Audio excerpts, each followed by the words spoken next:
Hello, everyone. This is Danish Khalil, and today I'm going to bring this brand new podcast series, which is about the theme of the podcast series is rise.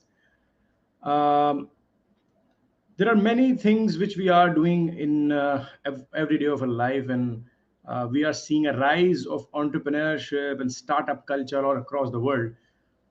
As I live in Pakistan, so my perspective about the startup culture in Pakistan is quite different than the people living in Saudi Arabia or the Middle East region.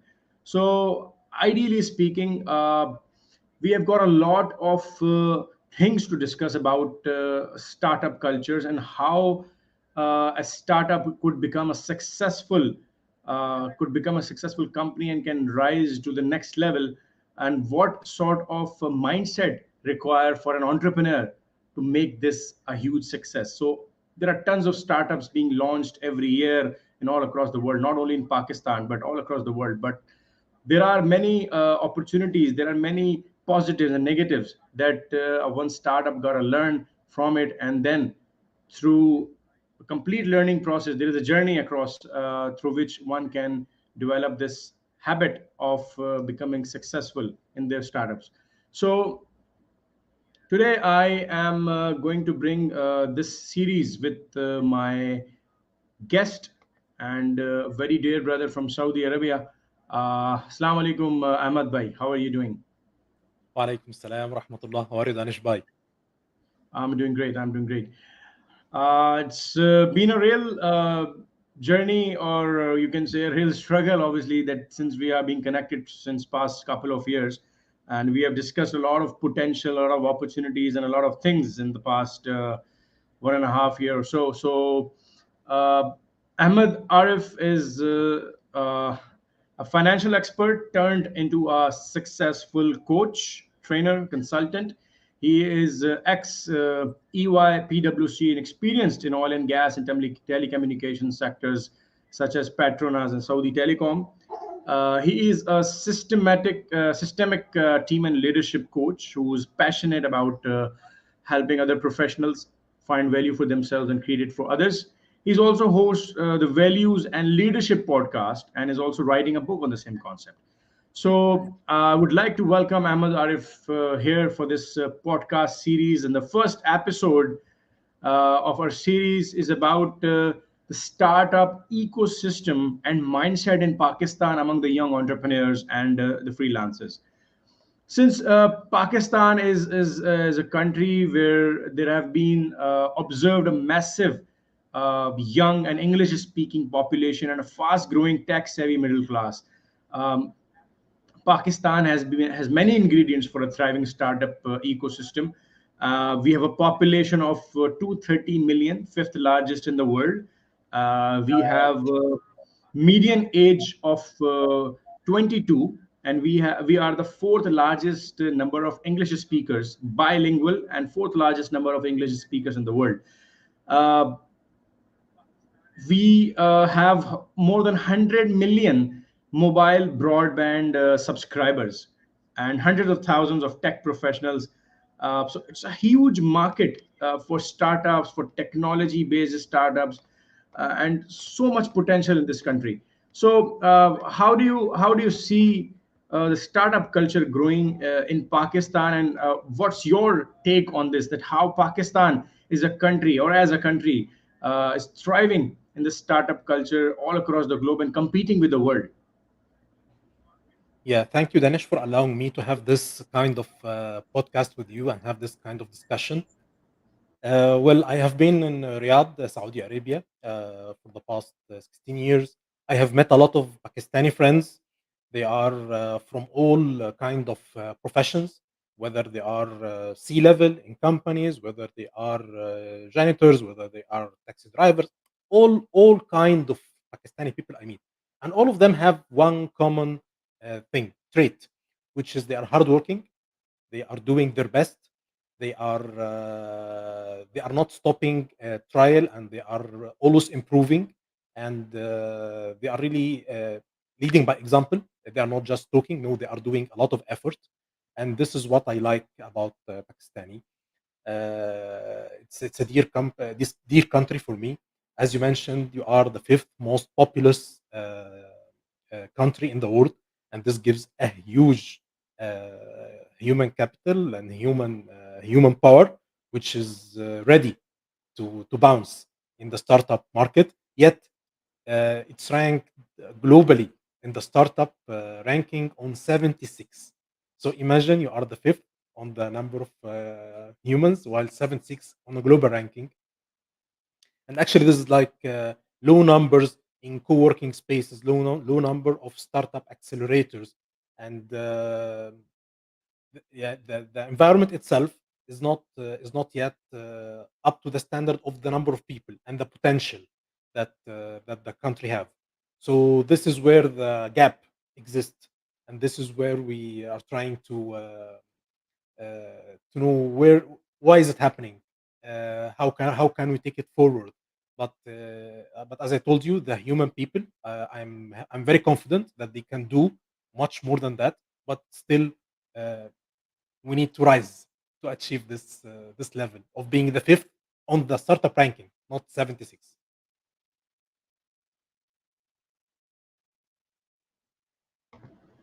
Excellent. There are many things which are required for an entrepreneur mindset, and uh, how do you see that? What are the main ingredients? Do you think are basic ingredients or the basic things which are required for an entrepreneur mindset to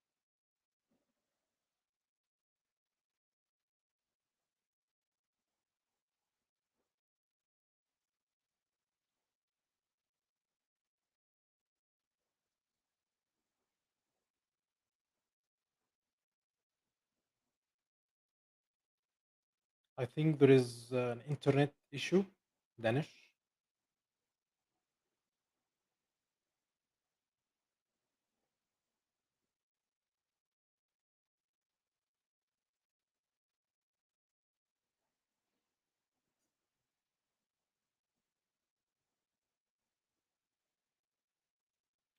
Yeah, like, let me reply from what I heard that you were talking about the entrepreneur mindset.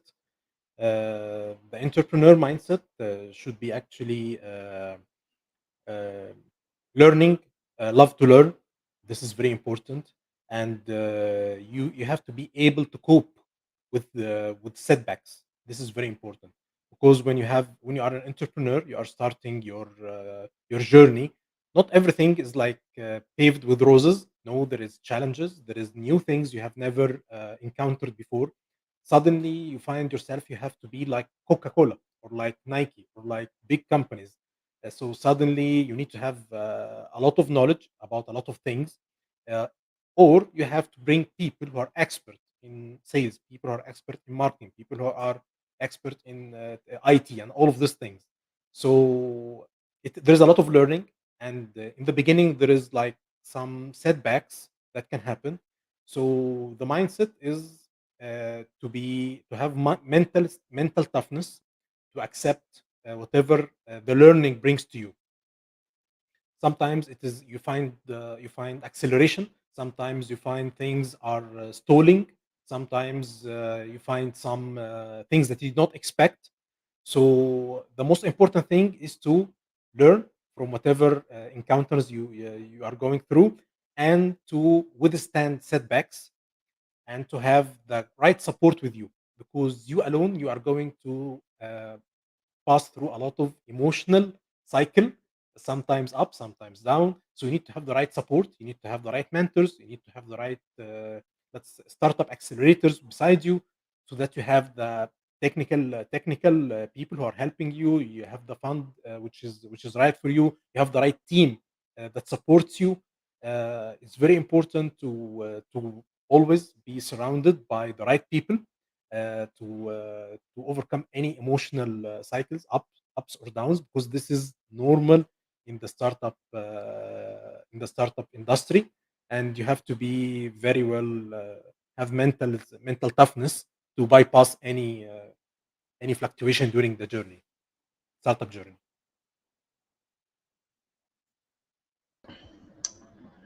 Right. This is what the basic ingredients, and these are many, which needs to be have in anyone who would like to succeed uh, for startup in today's world, because the world is moving at a robust pace. There are companies who are from zero to one and within no time. So one of the very important trait with one should have is entrepreneurial resilience, which is uh, individuals or a person's ability to successfully navigate through crisis, setbacks, or challenges.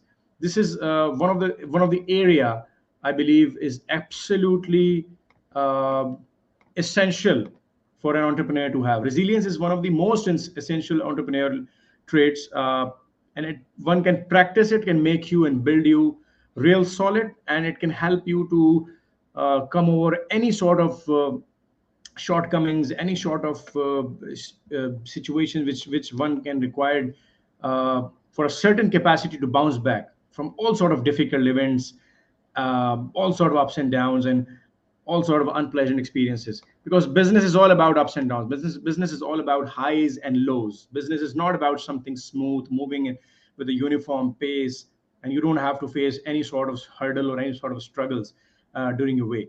So resilience is one of the most important skill or a trait a personality should have in order to become successful for any sort of startup, be it be it of any industry or any sort of startup. Pakistan is a country where which have seen enormous growth in the startup culture, and a lot of venture capitalists have invested in this country in the past 2 to 3 years, which has a rate of 15% on year basis with respect to our per capita GDP, which is obviously not equal to, or I would say not pretty fast, but comparing it with Saudi Arabia, I think this is one of the fastest growth any country could have in the past 2 years. And the main area where Pakistan have seen growth is in the e-commerce sectors. Many Mm. of the startups have started off as an e-commerce store, or may have identified a need of a society. For example, we have seen some successful startups in the area of grocery stores, online grocery stores. You can have your grocery at your doorstep in 30 minutes, in 20 minutes, in 1 hour. So these are the KPIs they have set, and these are some of the USPs these Mm. startups had in order to become successful in this sector. So since you belong to KSA, Kingdom of Saudi Arabia, so what do you see the mindset, the startup mindset of the people over there, and comparing it with Pakistani people? What do you see, or how do you see the culture over there in Saudi Arabia, comparing it with Pakistan for the startups and the mindset of the startup entrepreneurs in that society? Well, I see here a lot of more developed support. There is a big support system here in Saudi Arabia for startups. There is like a governmental entity called Munshaat. Munshaat is the Arabic word which means establishments. So when you are a Saudi youngster and you have a project idea, you go there, you find kind of support, you find funding, you find the mentorship program, you find accelerators, startup accelerators, you find the co-working space, and all of this is like, it's there, and it's supported by the country, which is very important in having in the beginning. You need this. You need this as an entrepreneur. I see this very and this has not been in the last 2 years. It has been more than like 5 or 6 years. It has been there, and it's growing. And there is the international players as well. They are coming into the market as well to support the the startup business in Saudi Arabia. So I think that the most key difference is the government support, and especially since years back, like 6 or 7 years back, at least it was there, and now you, now you are seeing the result of this kind of support. It's not just starting. No, you are seeing now the result of the support that started years back.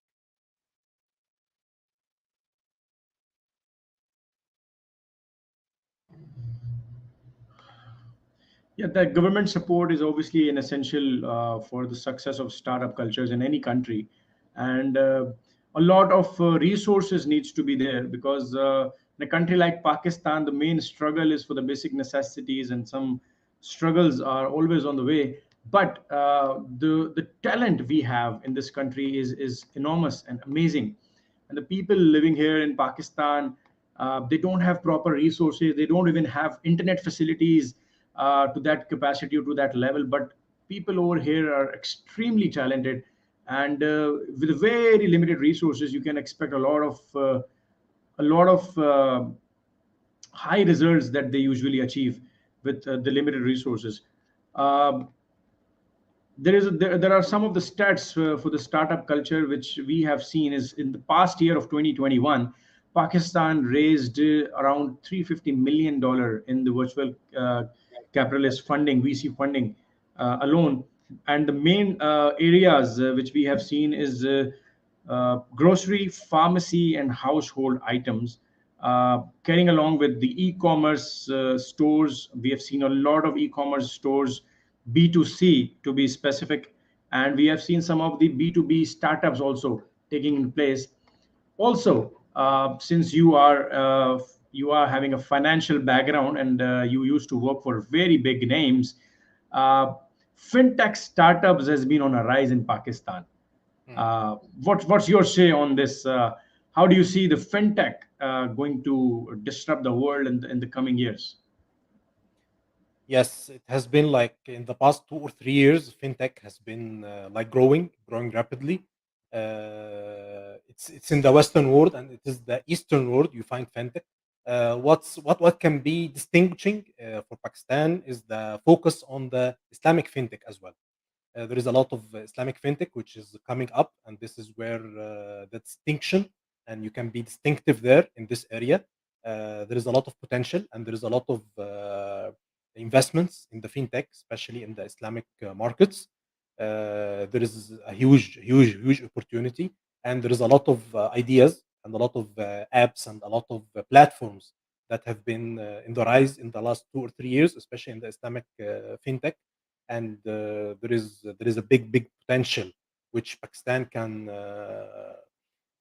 use its talent, as you mentioned, and grab it and go up.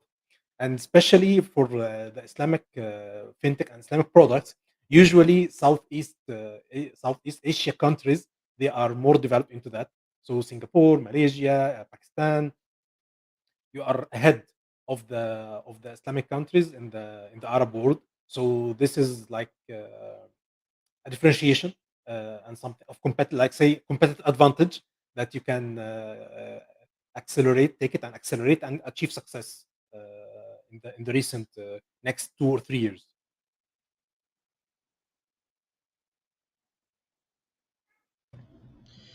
Other than resilience, Ahmed, what else do you think is one of the very important personality trait, or a characteristic a one can have in order to achieve successful in the world of entrepreneurship?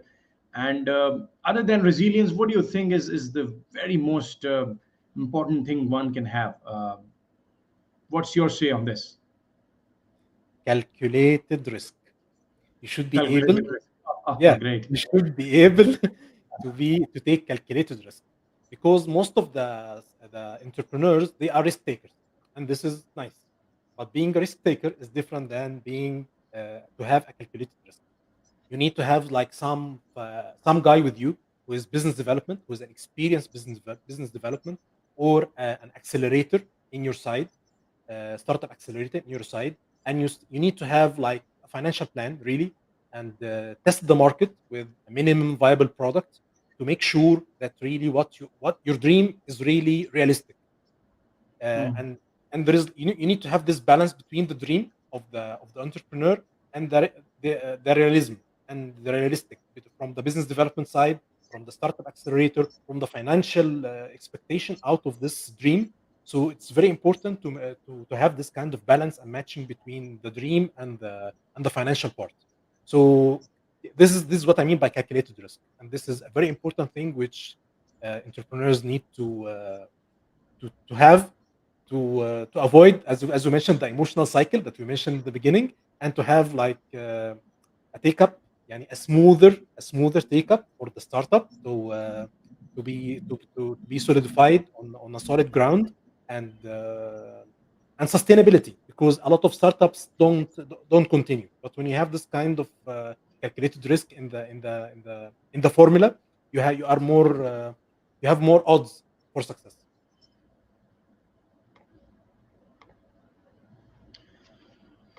Yeah, this is obviously needed and required for a startup to have a success. Uh, Other than that, we have seen a lot and heard a lot that the particular startup is or a person is a self-made.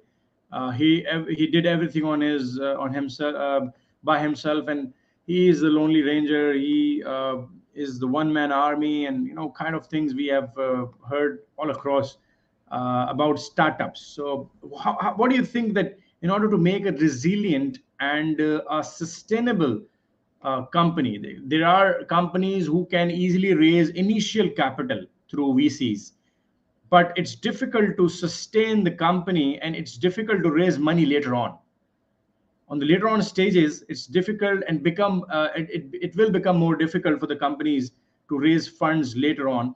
So what are the core factors do you think is very crucial to build a sustainable and resilient company? And what do you think about building up successful teams? Can one person achieve everything, or does he or she require a solid foundation of a great team? Yes, in business world, it's very difficult as an entrepreneur, as a one person, to achieve success. Now there is a lot of changing market dynamics. There is changing market dynamics. Customer demand is always evolving, and it's always non-stable. So if you are going to work alone as a solopreneur, it's called solopreneur. If you are going to make self-made, instead of self-made, it is like solopreneur in our case. So solopreneur will face a lot of challenges. But the more that you can have, like as I said, a system, to have like a mentor, to have a coach, to have a startup accelerator, to have business development with you, to work with marketing people, and to have this kind of financial reliability for your business. This is key to success, and this will differentiate uh, the successful startups from the solopreneur, which is very difficult, because imagine no one can know marketing, sales, admin, finance, HR.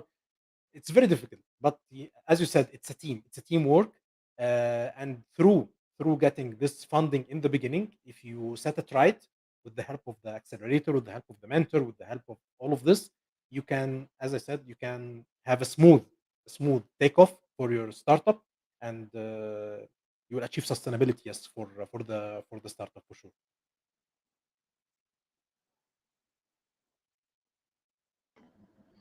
All right. So we have discussed some of the important traits or skills an entrepreneur should have. The first one was resilience, and the second one, as you said, is calculated risks. One can take calculated risk, can have a better survival for any sort of a startup compared to the one who doesn't know how to take calculated risk, or the risk that are immeasurable, or the risk that are not tied up with a certain targets or milestones or objectives along with. So, the third important thing, which I believe is absolutely important, and with this, we will conclude our first episode for building up startup ecosystem and mindset in Pakistan. The third most important thing, which I believe for a startup culture needs to have or someone needs to build, is emotional intelligence. If in a new startup company, even in a new startup, if you don't have the skills of building up stronger and better relationships, if you don't know how to work in collaborations, if you don't know how to network well in a grand summit or a conference or a seminar, if you don't know how to connect with people, if you don't know how to talk with people, if you don't know how to leverage the potential of the other person, it's really difficult. One can survive in a fast paced tech culture where everybody is pacing up to compete with each other and trying to become number one or number two, or there is some sort of an achievement one can have to. So emotional intelligence is it's not only helps you to build greater and sustainable companies, but it also helps you to build better teams. It also helps you to build good relationship with your vendors, which are very important and essential part of any business. If you are taking care of your vendors well, if you are taking care of their ethics of the business ethics actually, so obviously your business will thrive and you will achieve a lot of success in that. So, with the very last question and last thing about the emotional intelligence, what part or sort of an area which you think is the best or the most needed for a person should have as highly emotional intelligent or having a high emotional quotient in him or herself in order to achieve success?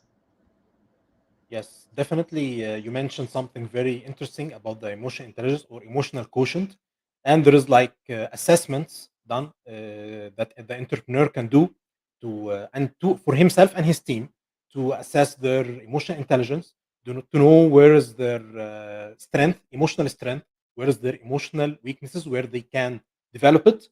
And by the way, the funders, the venture capital that you mentioned, they give the fund based on their emotions, by the way. So if you as an entrepreneur, if you are not having this kind of high emotional intelligence, you will not get the fund that you are seeking. So it's a very important thing to consider. Not only the idea, not only the IQ, not only your IQ. IQ is good. This is the idea, but how to present it, as you mentioned, how to sell it, how to interact with people, how to have the right network. This is a very important thing for success. How to get the best out of your team. How to have this kind of to build your social network through your social intelligence. So emotional intelligence and emotional quotient assessments is very good in that, because you'll be able to have like a development plan for yourself where you can increase and multiply your current skills and your current team skills to achieve different level, because everything starts with the IQ, with the idea, but to sustain, to build, to grow, you need the EQ, emotional and social quotient as well. Rightly said. Great, excellent. I think this is one of the most essential things one can have. Uh, Before we closing off, I would like to add one thing which is very important on top of emotional intelligence, and it is one of the things that also helps us maintain social relationships, good, strong relationships, is gratitude. Mm, When we express gratitude, we tend to reflect kindness back to the person who ignited feelings of gratitude in us. This act of appreciation increases the chance that both parties will behave uh, well and build up stronger and better relationships in the future. And obviously, it will resonate in the same way. And the reciprocity of this building up the relationships and having more kindness and gratitude towards each other can also help you maintain stronger and better relationships. And it obviously helps one can face some greater challenges, and one can easily be able to combat those challenges in the world, in today's world of with full of hardships and struggles. And this is what we see in every day of our life. We have something new to learn, we have something new to face every single day. And if you don't have resilience, if you don't know how to take calculated risks, and if you don't have emotional intelligence to deal with all sort of stresses and challenges in the life, then one person cannot survive in today's highly competitive world. So thank you so much, Ahmed, Aref, for having uh, with us on the very first episode of podcast series Rise. And inshallah, we're going to continue with the rest of our episodes every Monday, 10 p.m. Pakistan time. And we'll connect with all of you to share, obviously, the experience of the great Ahmed Aref. He's been in the industry for more than 20, 25 years, I guess, or more than that. I don't know the number exactly. So he is very experienced, and he is being coaching people and know the startup and tech culture in his country, and obviously is reading around the world as well, that how world is actually performing today. So thank you, Arif, Ahmed Arif, for being with us today, and see you all and Ahmed for the next episode next Monday. We'll connect again, inshallah, on the same time. So if you have any of you, if have any questions post post session of this particular live podcast, then you can ask your questions or anything if you would like to help us connect with you in the comments section. This session is being telecasted live on my Facebook profile, LinkedIn profile, and also on the YouTube channel. So take care, everybody, and take care, Ahmed Bhai, and thank you so much for your time. Take care of yourself. Allah Hafiz. Allah Hafiz. My pleasure, Danish, for this invitation, and for all the listeners, all the guests. And as you mentioned, we are looking for any questions that we might address it in the next episodes, inshallah. Thank you. Inshallah. Thank you. Take care.